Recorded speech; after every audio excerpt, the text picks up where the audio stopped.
Nouvelle fois, le succès est au rendez-vous. Nous avons plus de 400 tour opérateurs qui sont présents sur le salon.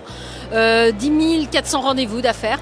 Donc je pense que ça résume le succès de cette opération et plus de 120 tour opérateurs qui sont allés sur les stations pour réaliser des éductours. Donc c'est ce qui permet de voir le produit et donc de le commercialiser au mieux. Nous avons ici une économie performante qui sait accueillir avec le sourire et convivialité. Nous devons absolument garder cette avance que nous avons et faire la promotion effectivement de ce tourisme. Et je peux vous assurer que nos skieurs français sont d'abord attachés à leur station de ski française. Et donc nous souhaitons développer évidemment l'accessibilité pour notre marché intérieur, nos Français, mais nous ne pouvons pas priver non plus les visiteurs internationaux de cette chance de fréquenter nos stations françaises. À la limite, c'est plus qu'un salon. C'est une salle des marchés où tous les opérateurs de la distribution rencontrent les opérateurs de l'offre. On y parle produits, offres, services, prix évidemment. On nous parle évolution des marchés. Évidemment, en toute objectivité, c'est notre grande région Auvergne-Rhône-Alpes qui est la première région de la montagne.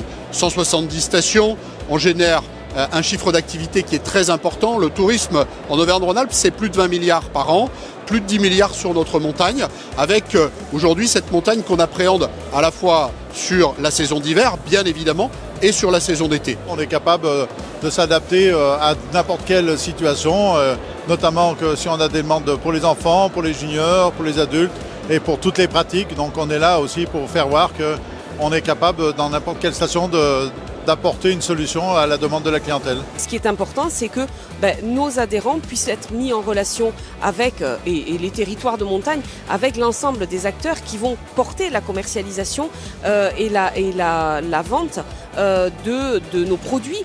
La France est la première destination pour la clientèle libanaise. Toutes les catégories, on a du super luxe, premium, jusqu'au budget traveling, la France est la number one destination. Un service exclusif pour tous les segments, pas seulement pour les skis, mais pour la gastronomie, les services exclusifs pour les groupes, pour les familles. Et c'est une destination authentique. On a énormément de nationalités qui sont venues nous voir et ça pour nous c'est toujours un avantage incroyable de participer à ce genre de salon puisque ça nous permet d'avoir une visibilité sur une bonne partie du globe et de rencontrer des agents du monde entier. On cherche du coup de renforcer les partenariats que nous avons existants, mais aussi de rechercher d'autres avenues de partenariats de tout type, que c'est hébergeurs, professionnels de montagne avec des domaines de ski, de nouvelles stations, de nouveaux domaines. Souvent ensuite on les invite à venir nous visiter. C'est un point de départ finalement, Destination Montagne. Il y a énormément d'activités qui se sont développées depuis de nombreuses années aujourd'hui, qui peuvent être tournées autour du bien-être, autour de la gastronomie, autour du patrimoine, autour d'autres activités sportives.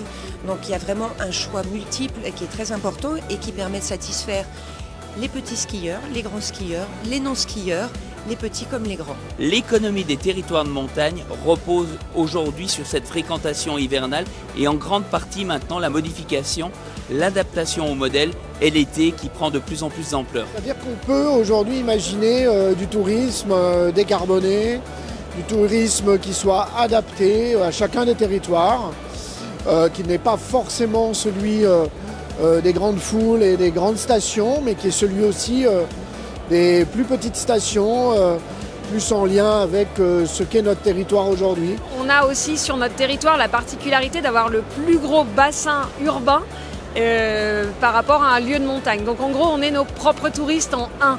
Sur l'Isère, c'est vraiment flagrant. Donc c'est déjà la promotion de cette accessibilité, car on sait qu'il y a des freins qui peuvent être aussi sociaux par rapport à l'accès à la montagne. Le Covid l'a montré avec le besoin d'espace fraîcheur, le besoin de s'aérer. Et tout ça, c'est une éducation, une culture. Donc je dirais que plutôt que de la communication, c'est beaucoup d'informations. Grenoble, on est vraiment un lieu d'innovation avec une économie dynamique et c'est là où on communique le plus.